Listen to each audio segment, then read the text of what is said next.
Sure. My name is Chiyedza Nyahuye. I'm from Zimbabwe, based in the capital city, Harare.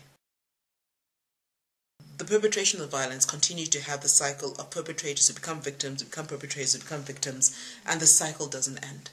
And so with Envision, we're trying to figure out, okay, how can we almost find ways to resuscitate and rehabilitate those people who have gone and become militia and who are now, basically because all the political violence is supposedly over, they're jobless again, have no money, have nowhere to go, so what are they to do?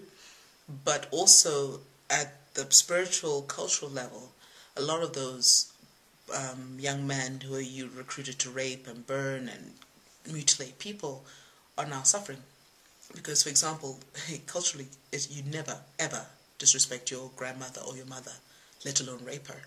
So some of these, we're hearing stories of this one guy who's mad and he's basically eating shoes because he's gone out of his mind, because he doesn't know what to do, he doesn't know how to reconcile himself. Some younger men in Chitungwizana, which is closer to Harare, they were basically coming up to older women like myself and saying, "Mother, what can we do? How can we ask the ancestors for forgiveness, because we know we're going to go crazy from what we have done?" So with the peace education curriculum, so far we're at the beginning stages. We're just trying to come up with the framework. So the focus groups are mainly bring up issues so we can feed into the development of the framework and the content of the curriculum.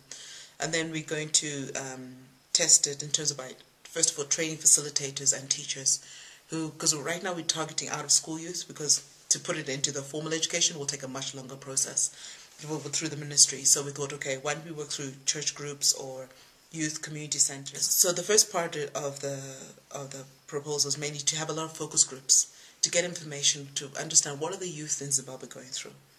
And this is where we get a lot of this information about, how with youth, okay, I'm moving from, let's say, out of town, from rural to urban towns. I don't have a roof over my head, I don't have food, I don't have clothing, I don't have money to get around, and then I'm approached by whichever political party. They house me, they give me food, etc. So then I have to toe the line. I have to go and do the running and killing and whatever, because otherwise, who else can I turn to?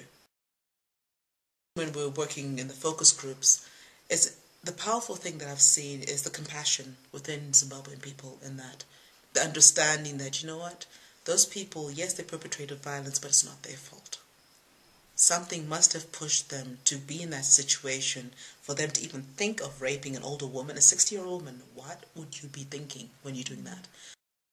If you don't empower the youth who are going to be the future leaders and who do have the passion and the energy and the insight and foresight of what can be transformed right now, that pretty much, I'm not discounting the older generations. I feel there needs to be space created so that the younger voices can be heard.